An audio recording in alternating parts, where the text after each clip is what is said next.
Madame, et votre fils a vendu la tombe de votre mari Pargny, murmura le petit garçon devant la grille du cimetière. Madeleine Rivière s'arrêta net. Dans ses mains tremblaient des roses blanches. Cela faisait exactement 3 ans que son mari, Henri, était mort. Chaque dimanche, cette veuve de 68 ans venait nettoyer sa tombe, lui parler doucement et lui raconter la maison vide. Henri avait été un homme simple. Il avait travaillé toute sa vie pour offrir à sa famille une belle demeure, un petit patrimoine. Et surtout un nom respecté. Mais ce matin-là, en arrivant dans l'allée principale, Madeleine ne reconnut plus rien. La pierre noire avait disparu. La photo d'Henri aussi. À sa place, il y avait une autre tombe, avec un autre nom. Madeleine sentit ses jambes faiblir. « Ce n'est pas possible, je me suis trompé d'allée, baraque !» Le petit garçon secoua la tête. Il s'appelait Noé. Il avait 11 ans. Il aidait le gardien à ramasser les fleurs fanées, laver les pierres et porter les arrosoirs. Sa mère travaillait de nuit dans une cantine. Son père, lui, reposait dans le carré des pauvres, au fond du cimetière. Noé baissa les yeux. « Ah, j'ai entendu votre fils parler avec un homme en costume. Il a dit toi, ma mère ne saura rien. » Elle ne vient que le dimanche, puis il a reçu une enveloppe. Oh ! Madeleine recula. Son fils unique, Julien, moi ? Impossible. Julien était parfois froid, parfois pressé, souvent absent, mais vendre la tombe de son propre père. À cet instant, une voiture noire s'arrêta près de la grille.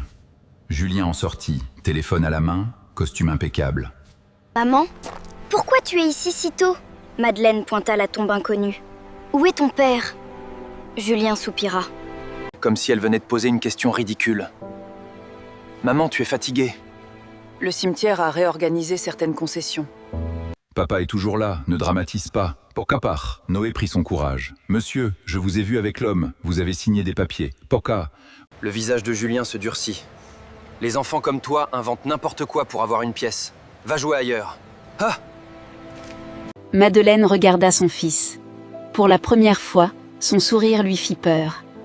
Elle rentra chez elle sans discuter. Mais ce soir-là, elle ne dormit pas. Elle revit Henri, ses mains usées, sa voix douce, sa promesse pas dingue. Quand je partirai, Madeleine, laisse-moi près du grand cyprès. J'y serai en paix. Drôle. Le lendemain, elle retourna au cimetière. Noé l'attendait près de la zabri des outils. « Pourquoi m'as-tu parlé à thé ?» demanda-t-elle. Le garçon répondit doucement Réa. « Parce que quand mon père est mort, un homme a pris l'argent de maman en promettant une belle tombe. » Il a menti. Depuis, je reconnais les adultes qui volent même les morts. Ils ne crient pas. Ils sourient. Quoi ? Ces mots brisèrent quelques causes dans le cœur de Madeleine. Chers auditeurs, si vous appréciez cette histoire, n'hésitez pas à laisser un j'aime et surtout à vous abonner à la chaîne. Cela nous aide beaucoup. Maintenant, poursuivons. Madeleine décida de ne plus interroger Julien. Elle appela Maître Armand, l'ancien notaire du Henri. Puis elle demanda un rendez-vous discret au responsable du cimetière. Les documents révélèrent une chose terrible. La concession familiale avait été transférée. La signature de Madeleine apparaissait sur le papier. Mais elle n'avait jamais signé. Henri avait été déplacé dans une rangée éloignée, sans cérémonie, sans prière, sans son épouse. Et le paiement venait d'un riche entrepreneur qui voulait cette place près du cyprès pour sa propre famille.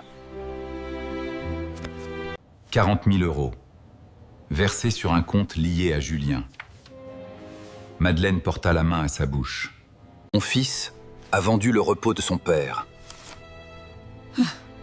Maître Armand posa doucement une copie devant elle. Et nous avons aussi les images de l'entrée du cimetière. Julien était présent le jour du transfert. Ah, Madeleine ne pleura pas. Pas encore. Elle prépara un piège. Elle appela Julien et lui dit d'une voix faible bassa. « Je suis fatiguée. Je veux vendre la maison. » « Tu peux venir demain chez le notaire, pas ?» Julien accepta trop vite. Le lendemain, il arriva souriant, persuadé que sa mère allait lui céder le dernier bien de la famille. Dans le bureau, il y avait Madeleine, Maître Armand et le responsable du cimetière. Noé attendait dans le couloir. Julien pâlit. Maître Armand posa les documents sur la table. Monsieur Rivière, pouvez-vous expliquer comment votre mère aurait signé ce transfert alors qu'elle était hospitalisée ce jour-là, quoi? Julien resta muet. Madeleine se leva lentement.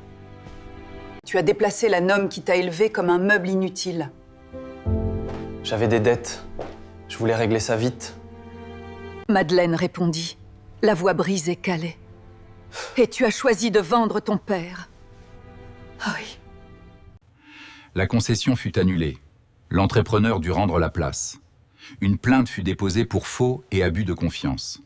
Henri retrouva sa tombe près du grand cyprès. Le jour où la pierre fut reposée, Madeleine invita Noé et sa mère. Elle leur offrit une aide pour quitter leur chambre insalubre, puis finança les études du garçon.